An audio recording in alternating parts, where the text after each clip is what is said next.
नमस्कार। चलिए आज भारत की नसों में बहती धाराओं यानी यहाँ की नदियों के एक शानदार सफर पर निकलते हैं। ये सिर्फ पानी की धाराएं नहीं है, ये तो वो धड़कन है जिसने इस देश की सभ्यता को पाला है, संस्कृति को सींचा है। तो मन में एक बड़ा सवाल उठता है कि भारत की असली जीवन रेखा, इसकी लाइफलाइन आखिर है क्या? और इसका जवाब छिपा है जमीन पर बहने वाली उन अनगिनत धाराओं में, जो पहाड़ों से निकलती हैं, मैदानों को जिंदगी देती हैं और आखिर में सागर में मिल जाती हैं। ठीक है, तो इसमें थोड़ा और गहराई से उतरते हैं। देखिए, भारत की नदियों को समझने के लिए ना हमें दो बिल्कुल अलग अलग कहानियों को जानना होगा। ये दो सिस्टम्स हैं जो सिर्फ देश का भूगोल ही नहीं बल्कि यहाँ के जीवन को भी तय करते हैं। तो एक तरफ हैं हिमालय की वो विशाल ताकतवर नदियां और दूसरी तरफ हैं दक्षिण भारत के पठार की वो पुरानी प्राचीन धाराएं। दोनों की अपनी अपनी खासियतें हैं, अपनी एक अलग पहचान है। चलिए इन दोनों को एक एक करके समझते हैं। तो अपनी यात्रा शुरू करते हैं उत्तर से, हिमालय की गोद से। यहाँ से जो नदियाँ निकलती हैं ना, वो बहुत शक्तिशाली हैं। इनका सोर्स ग्लेशियर्स हैं, बर्फ का पहाड़, इसीलिए इनमें साल के 12 महीने पानी रहता है। ये एक ऐसी अटूट शक्ति है जिससे खेती से लेकर बिजली तक सब कुछ चलता है। और देखिए, जब भी हिमालय की बात होती है तो सबसे पहले जिक्र आता है माँ गंगा का। गंगोत्री ग्लेशियर से इनका सफर शुरू होता है। इन्हें भारत की सबसे पवित्र नदी माना जाता है। यमुना, घाघरा और कोसी जैसी कई सहायक नदियां इनमें मिलती हैं और फिर ये बंगाल की खाड़ी में विलीन हो जाती हैं और अपने रास्ते में उत्तर भारत के विशाल उपजाऊ मैदान बनाती हैं। जरा इस नंबर को देखिए, 2525 किलोमीटर। ये सिर्फ एक दूरी नहीं है, ये अपने आप में एक पूरा इकोसिस्टम है जो करोड़ों लोगों को पीने का पानी, खेती के लिए सिंचाई और रोजी रोटी देता है। अब बात करते हैं यमुना की, जो गंगा की सबसे बड़ी सहायक नदी है। यमुनोत्री ग्लेशियर से शुरू होकर इनका सफर दिल्ली और आगरा जैसे ऐतिहासिक शहरों के दिल से गुजरता है। यही बात इन्हें सांस्कृतिक रूप से बहुत ज्यादा महत्वपूर्ण बना देती है। हिमालय की एक और विशाल नदी है ब्रह्मपुत्र। इनकी यात्रा तो असाधारण है। ये तिब्बत से शुरू होती है, फिर अरुणाचल प्रदेश से भारत में दाखिल होती है और असम के मैदानों में बहती हुई आगे बढ़ती है। मतलब ये एक इंटरनेशनल नदी है जो संस्कृतियों और देशों को आपस में जोड़ती है। चलिए अब अपना रुख करते हैं दक्षिण की ओर, प्रायद्वीपीय भारत की प्राचीन धाराओं की तरफ। यहाँ की कहानी ना हिमालय से बहुत अलग है। यहाँ का जीवन और यहाँ की नदियाँ दोनों ही मॉनसून की लय पर चलते हैं।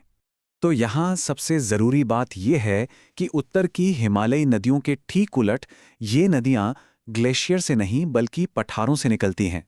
इसका सीधा मतलब है कि इनकी जिंदगी पूरी तरह से मॉनसून की बारिश पर निर्भर है, इसीलिए ये मौसमी होती हैं। अब यहाँ एक अनोखी बात है। ज्यादातर बड़ी नदियां पूर्व में बंगाल की खाड़ी की तरफ बहती हैं, लेकिन नर्मदा और ताप्ती पश्चिम की ओर बहती हैं। नर्मदा अमरकंटक से और ताप्ती सतपुड़ा से निकलकर अरब सागर में मिलती हैं, और इस भौगोलिक खासियत की वजह से इन इलाकों का इकोसिस्टम बिल्कुल अलग है। जब दक्षिण भारत की बात हो तो गोदावरी का जिक्र सबसे पहले आता है। इन्हें सम्मान से दक्षिण गंगा भी कहते हैं, और ये गंगा के बाद भारत की दूसरी सबसे लंबी नदी है।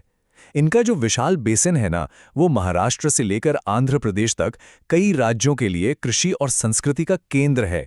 अच्छा, गोदावरी के अलावा कृष्णा और कावेरी भी दक्षिण की जीवन रेखाएं हैं। कृष्णा नदी महाबलेश्वर से निकलकर एक बड़े सूखे इलाके को सींचती है, जबकि कावेरी वो तो कर्नाटक और तमिलनाडु के लिए किसी वरदान से कम नहीं है। इन राज्यों की कृषि अर्थव्यवस्था की रीढ़ की हड्डी है ये नदी। तो अब जब हमने दोनों तरह की नदियों की कहानियों को समझ लिया है, तो चलिए एक सीधी सीधी तुलना करते हैं। इससे दोनों के बीच का फर्क बिल्कुल साफ हो जाएगा। तो ये रही सीधी तुलना। स्रोत देखिए, हिमालय नदियों को पानी ग्लेशियर्स और बारिश दोनों से मिलता है, वहीं प्रायद्वीपीय नदियों का सोर्स सिर्फ और सिर्फ बारिश है। और इसी वजह से पानी का बहाव देखिए, हिमालय नदियां साल भर बहती हैं, जबकि प्रायद्वीपीय नदियां मॉनसून पर निर्भर करती हैं, मौसमी होती हैं। चलिए अब फटाफट कुछ सबसे ज़रूरी फैक्ट्स को दोहरा लेते हैं। ये वो जानकारी है जो हमेशा याद रहनी चाहिए, खास तौर पे अगर आप किसी परीक्षा की तैयारी कर रहे हैं। पहला सवाल बहुत ही सीधा, भारत की सबसे लंबी नदी कौन सी है? बिल्कुल सही जवाब है गंगा, लगभग 2525 किलोमीटर। अगला सवाल, दक्षिण भारत की या कह लें कि प्रायद्वीपीय भारत की सबसे लंबी नदी कौन सी है? और इसका जवाब है गोदावरी।